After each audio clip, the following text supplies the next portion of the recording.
What do Ted Cruz, Donald Trump, and Nickelback have in common? They're all Canada's fault. Ted Cruz, born in Alberta. Nickelback, also born in Alberta. And Trump?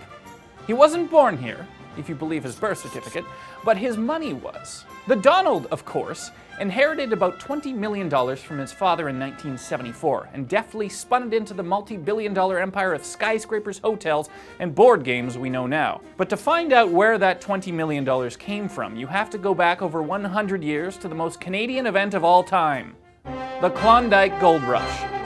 German immigrant Friedrich Trumpf had just changed his name to Frederick Trump. And in 1898, he left America to become a stampeder, one of 100,000 people who dropped everything to make the arduous journey to the Yukon in search of gold. But Trump didn't wield no pickaxe to get his gold.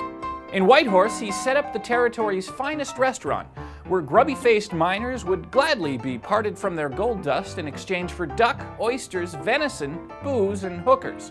But mostly, booze and hookers. After 2 years, Trump cashed out with the equivalent of $600,000. He died in 1918, but his son Fred turned the nest egg into millions, and grandson Donald turned it into billions.